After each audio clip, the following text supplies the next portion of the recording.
Ladies and gentlemen, welcome to another episode of the You, Me, and BTC podcast. Glad to have you back on another Thursday or whenever you may be listening. We are recording on a Wednesday, if that matters to you, November 9th.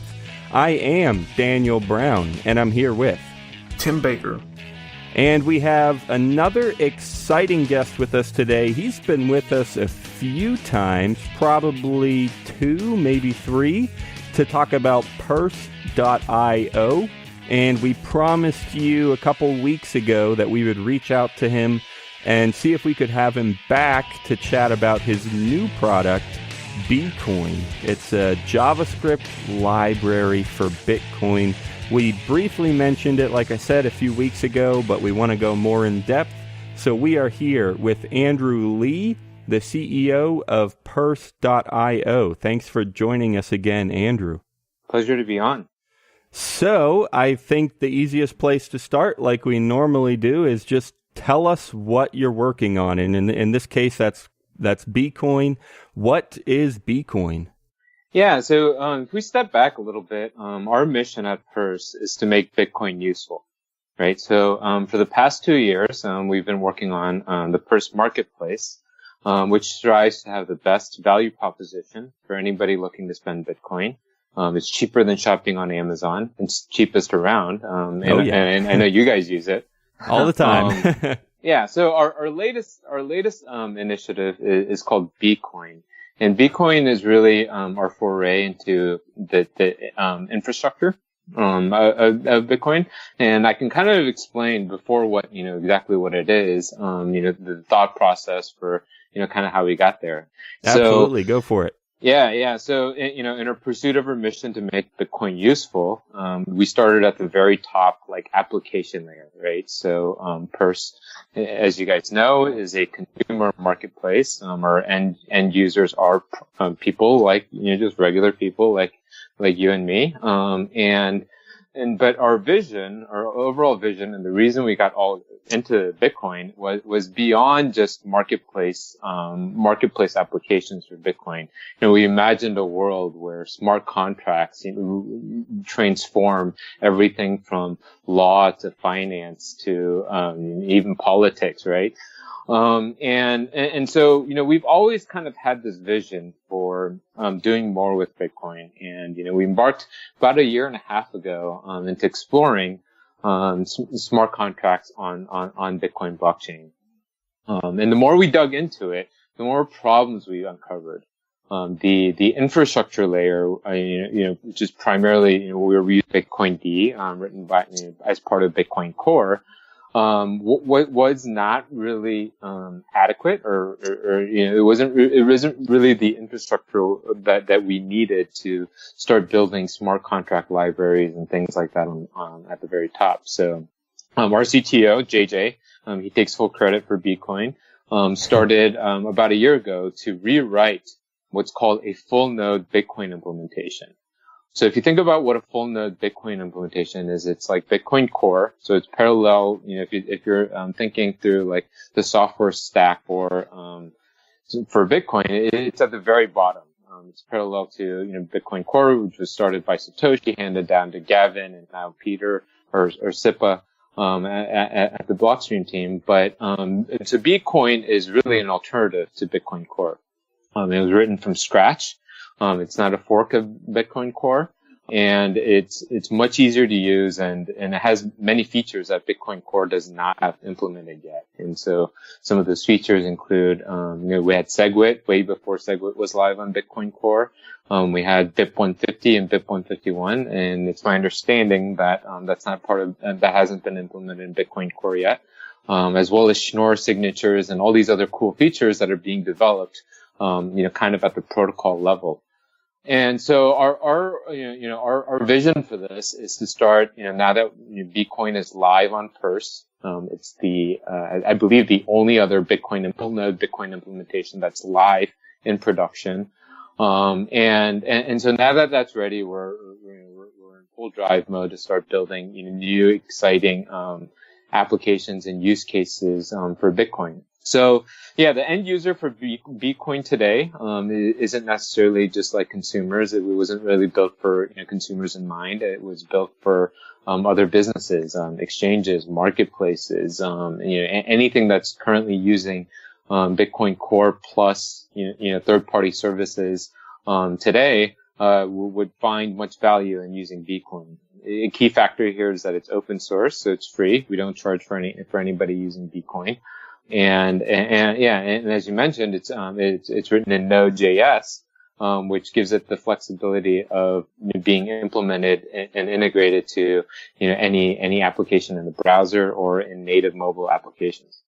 So that is all really exciting stuff. I am going to ask, just to clarify and explain for our listeners, it seems like it's an exact copy, well, not an exact copy down to the lines of code, but in terms of the function and the purpose, it is a copy of Bitcoin Core, but written, more conveniently and with some extra features. Does that, in a different language, of course. Does that seem like a fair assessment? Yes, yeah. So it's not, the copy isn't what I would say. It's an alternate implementation of Bitcoin Core. So, if you know Bitcoin Core, Satoshi wrote the very first vision, in C++, and it was passed down from developer to developer to where it is today.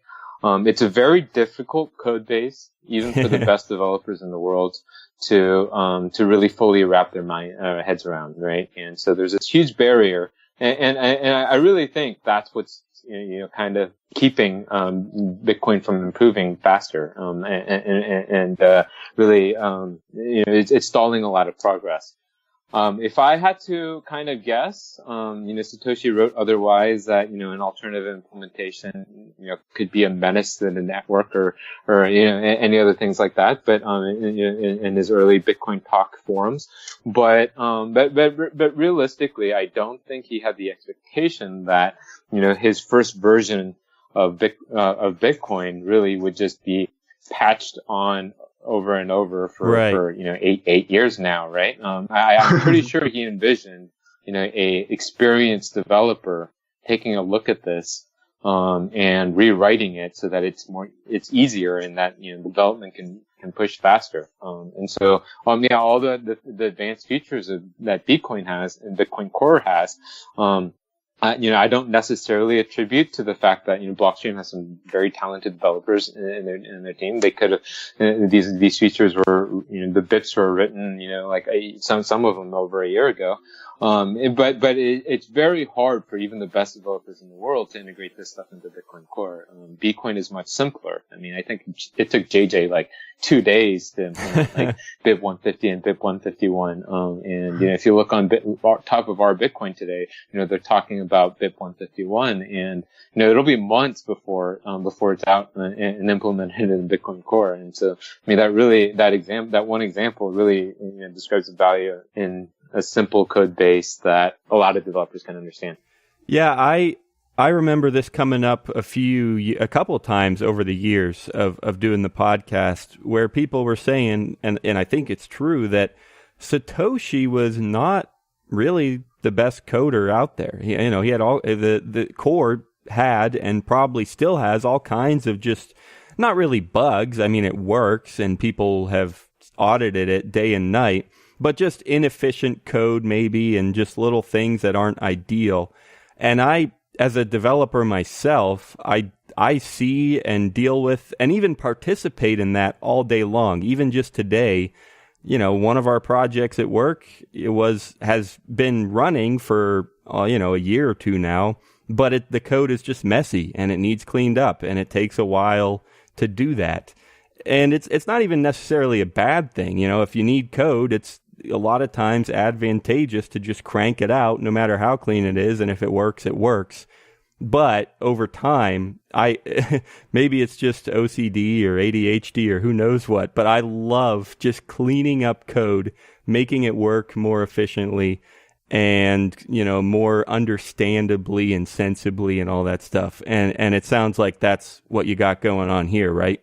Yeah, absolutely. And it's very important software. The full-node Bitcoin implementation is really the backbone of this entire ecosystem, and it deserves attention from the best developers and alternate implementations. So yeah, to be clear though, there are other alternate implementations. There's Bitcoin J, written in Java that Mike Hearn wrote.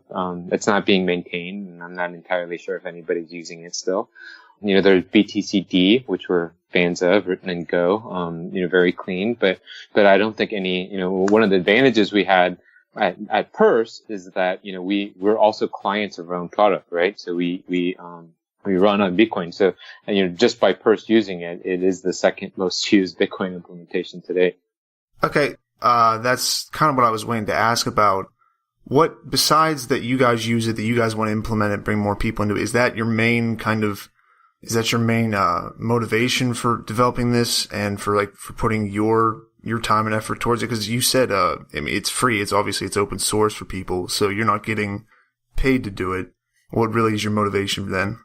So one of the narratives that was discussed, post the major Bitcoin exchange hacks, was that, we needed better infrastructure, right? And the unfortunate consequence of, Bitstamp's hack, a few years ago was that, most of the ecosystem migrated to one third-party provider, that wasn't open sourced, that charged fees, and really centralized, a lot of, ecosystem risk, to it.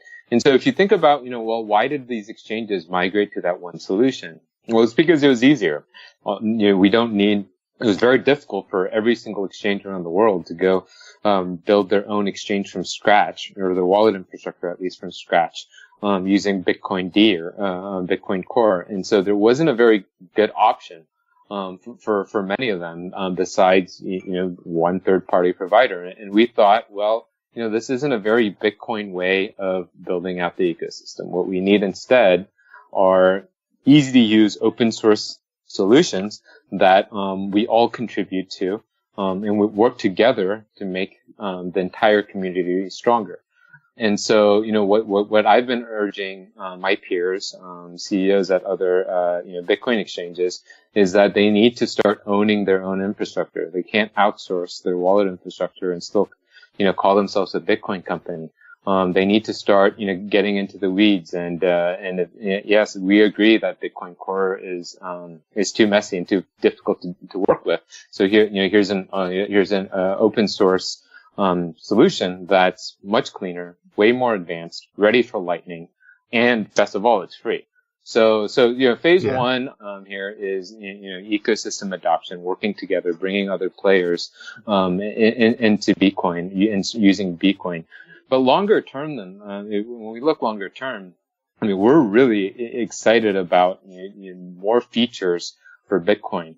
For far too long, I feel this community has been discontent with the basic capabilities of Bitcoin. By that, I mean sending money, receiving money, and storing a balance, those basic features, if we're really thinking about making Bitcoin useful, those three features there's a million startups. I don't know, maybe millions a stretch, but there's definitely dozens, maybe hundreds of startups that do the exact same thing, whether it's PayPal or Venmo or Square Cash or, Facebook payments or any of these different things that all let you do those same basic functionality. So, the real power and the reason that we were all drawn into Bitcoin is that it's programmable money, right? You can have smart contracts. You can really transform, law and politics and finance and trade, with a very programmable language. And so, then you've got to ask yourself, well, why hasn't that happened? Why aren't we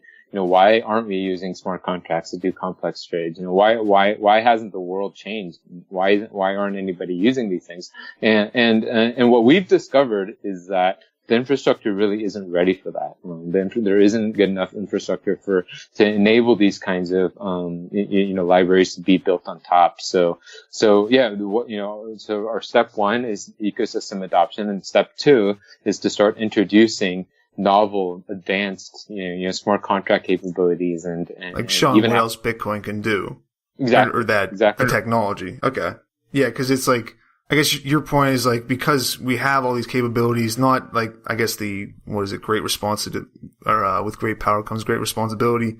Maybe not that far, but at least like we're kind of stupid for not pushing forward to do that. And I liked what you said before about, you make each Bitcoin company have to build their own, and like you're kind of pushing away from like a lazy approach of not a fake, but an artificial centralization, because people don't want to do their own thing. Or Coinbase.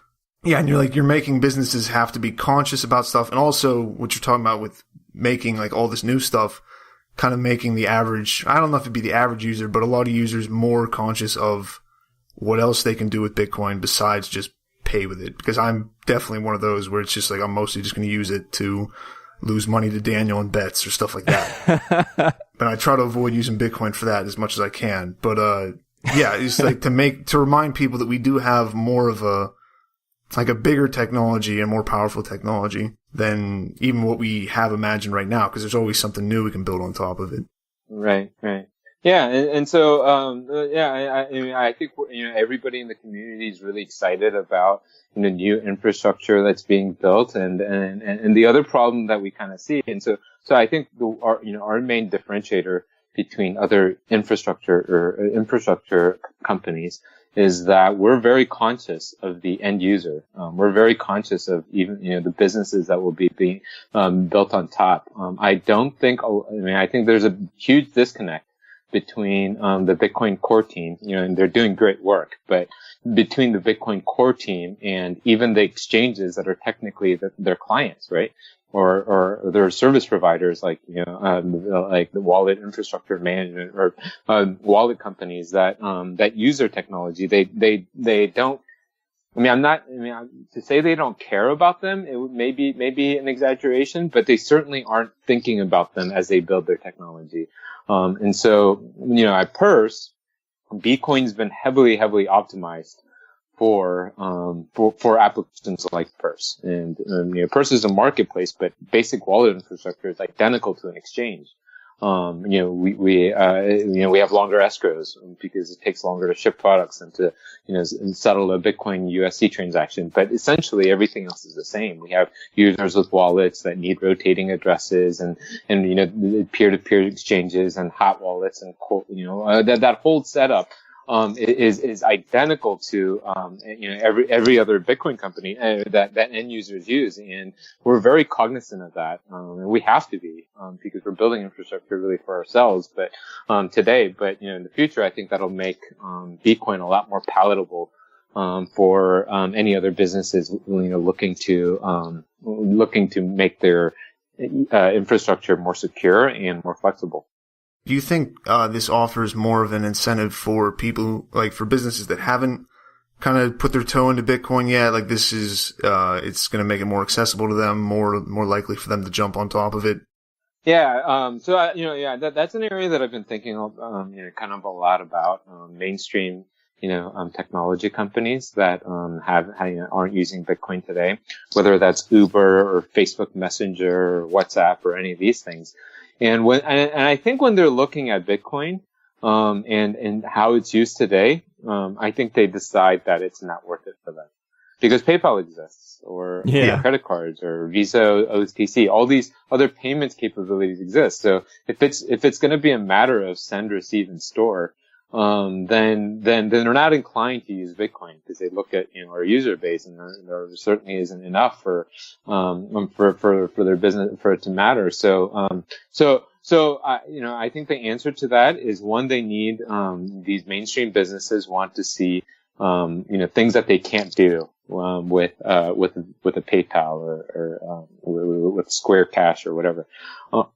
And secondly, they need easier integration. So even if they were going to innovate in this space, for them to start with Bitcoin Core, it isn't really a feasible option for many of these companies. So I think what they're long term, I described step 1 and 2. So step 1 was ecosystem adoption. Step 2 is building new capabilities. Really, step 3 for us, and what we're really thinking about, a couple of years out, is to build very easy to use solutions to integrate smart contracts and bots with all this kind of stuff directly onto Facebook, right? Or directly onto Messenger. And with, encrypted communication messages and all these different things. That's really the future that I saw when I was looking at Bitcoin, and we're excited to be a part of that. Cool. I think I completely agree. We've talked about that kind of stuff several times over the years as well, where, especially in the U.S., I mean, there are regions where, currencies are failing or banking is limited and people, have a great use for Bitcoin right there. But especially in the U.S., I mean, it's pretty easy to just send money with PayPal and there it is. And so I agree, Bitcoin has the power to do more. We just need to make it do all that stuff.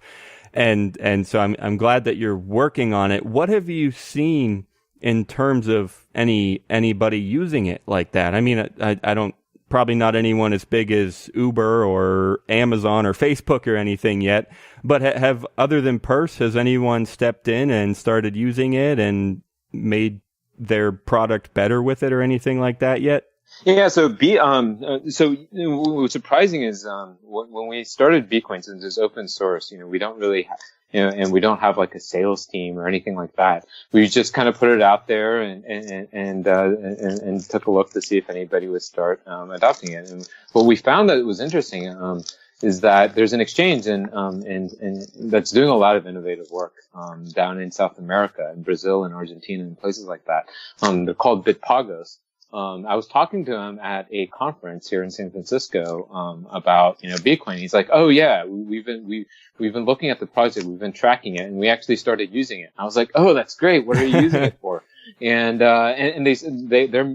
they've migrated all of their Bitcoin wallet infrastructure, from a third party provider and to Bitcoin. And we didn't even ask them to do that. We didn't, that wasn't even part of the message. We weren't even ready for them to start doing that. And so, they were live maybe like a week after it was live on Purse. I mean, this is all in a matter of a month. So we've got two major, Bitcoin companies on it, are using Bitcoin. But no, I mean, I was also talking to the Coinbase guys. They had a project to build a full node Bitcoin implementation. It was called Toshi, that they kind of gave up on.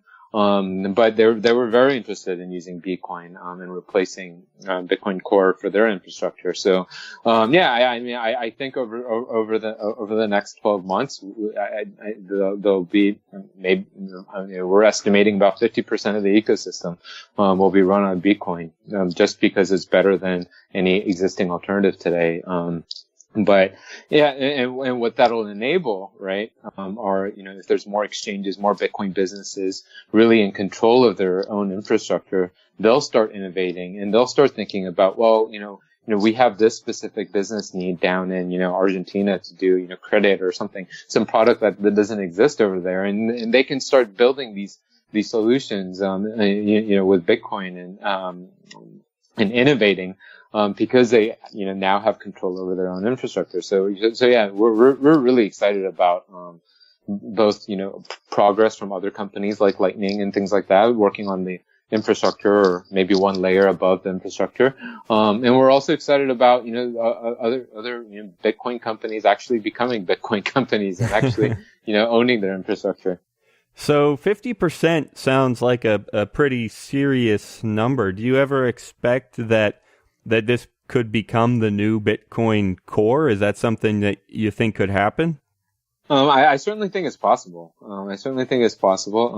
But and to be fair to Core, not all of the Bitcoin Core developers are working specifically on Bitcoin Core code, right? So I'll give you an example. Johnson Lau, a core dev, I think he's based in Hong Kong. Wrote this bit for Mast. And, I haven't had the time to really dig into it, but I mean, it seems super powerful and very exciting. And so, he's designing, things that you can do for Bitcoin, right? That that necessarily isn't really tied to Bitcoin Core. I mean, by title, he's a core developer, but I mean, we could easily integrate Mass and take his contributions and implement it into Bitcoin or BTCD or any other implementation. So no, I mean, to be fair to the core team, there's a lot of people working on Bitcoin Core that aren't necessarily working in C++ or on that one implementation. They're working on ideas and designs for future applications and features. So yeah, I mean, I do think, that core team is very important. I don't see, our development team ever replacing Bitcoin Core or anything like that. But yeah, I mean, I do think we'll see more ecosystem adoption for sure. It's easier to use and it'll continue to be more advanced because we're taking these, developments and implementing it directly to Bitcoin before it's on any other implementation. You talked before about people who've taken it, or Daniel asked before about people who've taken it and have had a lot of success from it. Have you had any people who, detractors from you, or people who've just kind of, at least online, have kind of said that this isn't a good idea, said well, you can't do this, or because there always seems to be some kind of infighting once you decide to pretty much do anything and put it out there. If you had any kind of just negative feedback. Not even feedback, just people kind of just shitting on stuff. Of course. And the biggest voice there, I love the guy to death, but Peter Todd, he's very against the idea of having an alternative implementation. I actually reached out to him before we went live, and asked him to review our consensus code. I offered to pay him to review the consensus code to get another set of eyes on it from somebody that we respect from a crypto perspective. And he wrote back basically on IRC telling me that this is not possible, that even Bitcoin Core developers can't do this. I have some terrific quotes from him, but he basically said this is impossible, that this isn't doable. This is a direct quote. There's no one in the world that can pull this off, is what he said. And I went back to Peter and I said, look, we've been validating blocks for 6 months. Sure, it's not live anywhere yet. And this is a couple months ago. I said, sure, but it's not working, and he goes back and he says, well, Coinbase tried this and they failed. He says, Coinbase can't do it. There's no chance you guys can do it. And I said, well, look, I'm telling you it works. I just want you to check it. And he basically said, oh, well, I gotta go, and left. Kind of just dish. And so, yeah, I mean, look, I think he's a reasonable guy. I think, once he actually spends some time looking at the code and running a node and playing around with it, I think he'll come to his senses. But yeah, I mean, there's certainly, anytime you do anything in Bitcoin, there's definitely the negative side. But on the flip side, we've heard a lot of positive messages. There's a lot of people on even Blockstream team that are incredibly excited about Bitcoin. We've heard very positive feedback from most other people in the community. Actually, I would say everybody except for Peter Todd. All right. But he's a contrarian, so we need more contrarians in this space. All right. Well, yeah, I'm glad it's working for you, and that's a good start to show them that it works, and maybe they'll come around eventually, and I'm glad other people are using it too. So I hope it all goes well. I do have 2 more follow-up questions that we do at the end of just about every interview. So we will get right into those. The first one is kind of a fun one. It's our anything goes question. I'm assuming, like I said, we've had you a couple times, I think twice over the course of the show. So we probably did this with you before, but maybe we'll get something new here. We're looking for a personal story in the Bitcoin space. Anything funny, interesting, terrible, whatever you got. Someone exciting you met. Anything goes here. Interesting story in the Bitcoin space. Anything good for us? Yeah, I mean, there's so many good stories. I think one that I always kind of come back and think about is, it was, the story with Roger Ver. So, when we were very, very small, we were like 2 people back then. And we didn't have too many users. Maybe, yeah, I think you guys were probably using Purse, but there was, the user base was very small. And one day we wake up and just see 20 retweets on some tweet. And we're like, oh my God, what's going on? And it's Roger Ver. He has a screenshot of how much he saved on, a certain item on Purse. And we were really excited, because we didn't reach out to him. We just started using Purse. And so, yeah, that was really exciting. That was an exciting moment for us, in our company. And, I reached out to him and said, hey, I'm glad you're enjoying Purse. I told him we were raising a round, an angel round at the time. And he said, yeah, I'd be interested. And then, within a day, he sent us Bitcoin. Didn't even ask for a deck or anything. He just sent us Bitcoin and said he wanted to invest. So, look, I think there's, this divide with the blockchain or block size debate and all this, stuff going on. But I mean, I still remember that story, thinking, he really cares about the ecosystem and he cares about what's good for Bitcoin. And, he does solid back then, and he continues to be super helpful. So, I'm thankful for that experience. I mean, being in this space is no shortage of different kind of people, and some are great experiences like that one, and some are more, there's all kinds of negative things that I could probably bring up too, but no, I'm really excited. What keeps me going about this ecosystem is that there's, like you guys, there's a lot of enthusiastic people that really care about this ecosystem. So that gives me faith that this Bitcoin will never die. That is an awesome story. Glad it is great to just wake up to a bunch of retweets. It doesn't happen very often, so I'll take it. But yeah, I'm glad it worked out for you. I'm glad Roger was interested right away. And I like the story about him sending Bitcoin right away. I mean, that alone is a pretty cool idea in Bitcoin, where you can just, I'm gonna invest in this thing, or I'm gonna buy an ounce of gold or something, and then 10 minutes later it's just done. That's something that's happened a time or two in Bitcoin, and that's really cool too. So awesome. Well, thanks for the story. And like I said, we have one more for you. I think it'll be a pretty easy one.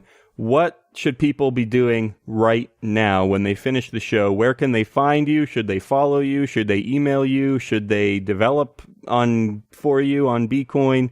What's next for our listeners? Yeah, so if you have Bitcoin and shop on Amazon, I urge you to go sign up on Purse.io, or better yet, I believe you guys have an affiliate code somewhere on your page. Yeah. It's right. You, me, and btc.com/purse. Nice and easy. Awesome. So you should go there and save on your next Amazon purchase. And if you're a developer, you can go to GitHub and look up BCoin and check it out, and let us know what you think. Perfect. Or use it for your next project. Oh yeah, definitely. I mean, I'm a developer and I would love to get involved sometime. So we'll see if I can find the time. This has been Andrew Lee from Purse.io and the creators of BCoin, the JavaScript library for Bitcoin, a new full-node program. So, Andrew Lee, thanks for joining us today, and I can't wait to have you back again. Thanks for having me on. It's been a pleasure. Yeah, thank you, Andrew. Hey guys, I'm Tim Baker. I'm Daniel Brown. And I'm Sean Stewart. And we are the You, Me, and BTC podcast. Cryptocurrency decrypted. Us three chumps love to talk too much, and for some reason other people seem to enjoy it. That's why we started You, Me, and BTC, which is your Bitcoin and Liberty podcast. Find our show at youmeandbtc.com every Thursday. We also post Bitcoin-related reviews, opinion articles, and much more. Subscribe, like, and follow at youmeandbtc.com.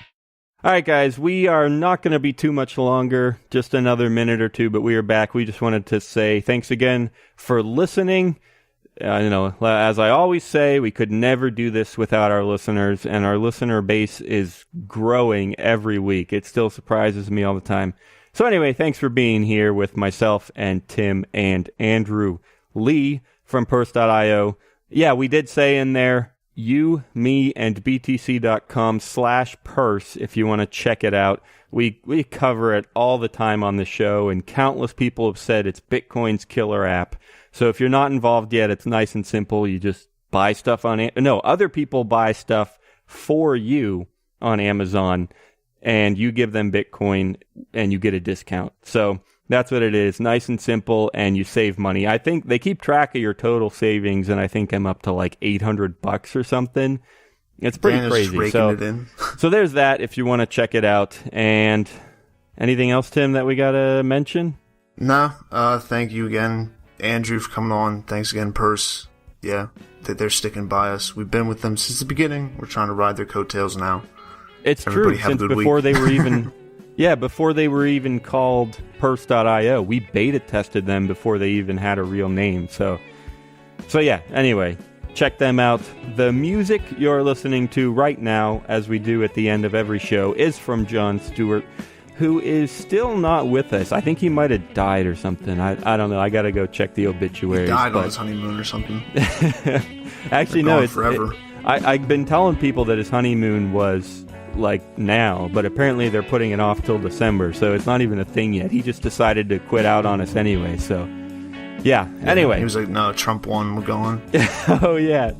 Yeah, his music is playing now, and we will catch you next week. Thanks everyone. Peace.